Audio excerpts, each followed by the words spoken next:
čas za našega obalnega korespondenta, ki se nam tokrat javlja iz terena, natančneje kar iz Japonske. Haha, nova sezona, nova sredstva. In zato imam manjšo plačo. V glavnem, pojmo na Japonsko, ker me res zanima, o čem nam bo poročal od tam gospod Žerjal. Ali se slišimo? Čau, gospod Godler. Ja, tako je. Kot vidite, sem na Japonskem in tokrat bi rad komentiral situacijo z normiranimi SP-ji. Kot mogoče namreč že veste, so mejo za normirane odhodke letos spremenili iz 100 000 evrov na 60 000 evrov. In to v času, ko je zaradi inflacije evro vreden vedno manj. Kar je približno tako, kot da bi v gostilni veliko pivo spremenili iz pol litra na 3 deci. Ampak bi hkrati rekli, brez skrbi, ni tako slabo kot zveni, ker po novem ga mešamo z vodo. Stranke bi bile navdušene. Se pravi, naša vlada normirancem streže nekako bevando iz piva. A sem prav zelo? Ne zveni najbolj okusno, ampak bi pričakoval, da bi za tako pijačo bil vsaj račun nižji. Tako je. Lahko bi rekli, da gre za nekakšno bevandizacijo statusa samozaposlenih. In če je bevanda bolj poceni za pivce, za nas normirance ni. Sicer prispevke so nam lani dvignili za slabih 100 evrov in poleg tega še nabili prispevek za dolgotrajno oskrbo.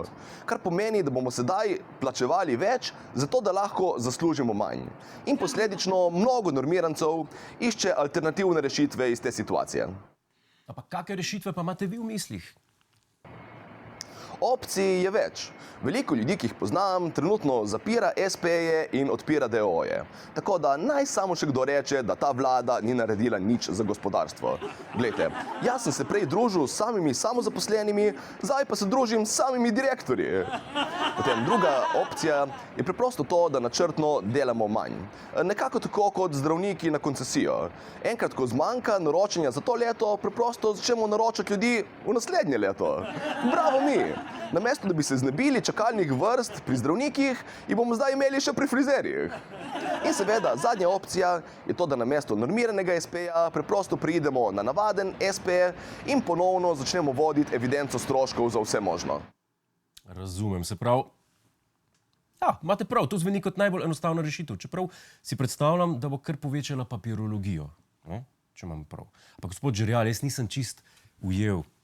Dajte mi povedati z enim stavkom, kaj ima to veze, da ste vi na Japonskem? Pa prav zaradi tega sem tukaj. Odkar sem spet nazaj navaden SP, je treba nekako prikazovati stroške. In evo jih, službeno potovanje na Japonsko. Pri 43 centih na kilometer je to tak strošek, da je veselje. Prej smo širili dejavnost na tuje trge, da več zaslužimo, zdaj da več porabimo. Čak, gospod Žerjal, a je to sploh legalno? Jaz ne vem, če lahko kar kjerokoli potovanje štejete kot službeno pot. Ne, lahko, če potujete, zato da opravite kakšno nalogo. In jaz službeno potujem, da postavim prispevek o službenih potovanjih. Puši ga furs. Ja, ampak ta isti prispevek bi lahko posneli tudi na kongrescu. Ja, bi ga lahko posnel tudi pri nas, samo sem ocenil, da bo tako preprosto bolj smešno. Pač, kaj naj rečem, gospod Godler, vse za umetnost. Gospod Žerjal, hvala za še en poglobljen prispevek in srčno upam, da imajo tudi na davčni upravi smisel za humor. Pa srečno pot domov. Če se boste sploh nameravali vrniti. Hej, preden greš, klikni tukaj in se naroči na naš YouTube kanal. Imamo pa tudi TikTok, Instagram in Facebook, tako da le urno.